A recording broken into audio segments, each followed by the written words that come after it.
સ્વચ્છતામાં સર્વેક્ષણમાં દેશભરમાં આગવું સ્થાન જાળવનાર સુરત શહેર હવે સ્વચ્છતાને જન આંદોલન બનાવવા નવી પહેલ કરી રહ્યું છે. મનપા હવે 100 કન્ટેન્ટ ક્રિએટર્સને સ્વચ્છતા દૂત તરીકે જોડશે. 7 માર્ચથી શરૂ થનારી આ ઝુંબેશનું સુપરવિઝન કમિશનર એમ નાગરાજન કરશે.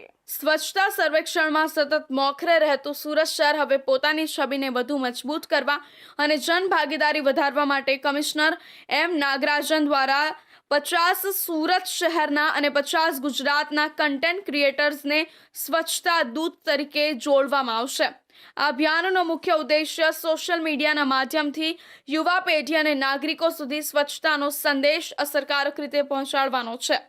મ્યુનિસિપલ કમિશનર દ્વારા લેવામાં આવેલા આ નિર્ણય મુજબ 7 માર્ચથી એક વિશેષ ઝુંબેશ શરૂ કરવામાં આવશે, જેમાં સુરત અને ગુજરાતના એવા કન્ટેન્ટ ક્રિએટર્સની પસંદગી કરવામાં આવશે જેમના ફોલોઅર્સની સંખ્યા 100થી વધુ હોય. આ ક્રિએટર્સ પોતાના સોશિયલ મીડિયા પ્લેટફોર્મ જેમ કે ઇન્સ્ટાગ્રામ, રીલ્સ, ફેસબુક અને ટ્વિટર દ્વારા સ્વચ્છતા અંગેની જનજાગૃતિ ફેલાવશે. આ સમગ્ર પ્રોજેક્ટનું સુપરવિઝન અને માર્ગદર્શન એમ નાગરાજન દ્વારા કરવામાં આવશે. અગાઉ જ્યારે તેઓ સ્વચ્છ ભારત મિશનમાં ફરજ બજાવતા હતા ત્યારે તેમણે આ મોડેલ પર સફળતાપૂર્વક કામ કર્યું હતું. હવે સુરત મહાનગરપાલિકા આ જ મોડેલને સ્થાનિક સ્તરે લાગુ કરી રહી છે. પસંદગી પામેલા કન્ટેન્ટ ક્રિએટર્સને સ્વચ્છતાના વિષય પર ટૂંકા વિડીયો અને વ્લોગ્સ બનાવવા, જાહેર સ્થળો પર કચરો ન ફેંકવા અંગે લોકોને પ્રોત્સાહિત કરવા અને મહાનગરપાલિકાની સ્વચ્છતાલક્ષી કામગીરીને લોકો સુધી પહોંચાડવાની જવાબદારી સોંપવામાં આવશે.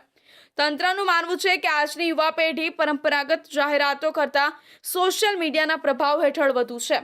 જ્યારે કોઈ લોકપ્રિય સ્થાનિક કલાકાર કે ઇન્ફ્લુએન્સર સ્વચ્છતાની વાત કરશે ત્યારે તેની અસર સીધી અને વધુ લાંબા ગાળાની થશે. આ અભિયાનમાં માત્ર મોટા સેલિબ્રિટી જ નહીં પરંતુ માઇક્રો ઇન્ફ્લુએન્સર્સને પણ સ્થાન આપીને છેવાડાના નાગરિક સુધી પહોંચવાનો લક્ષ્યાંક રાખવામાં આવ્યો છે.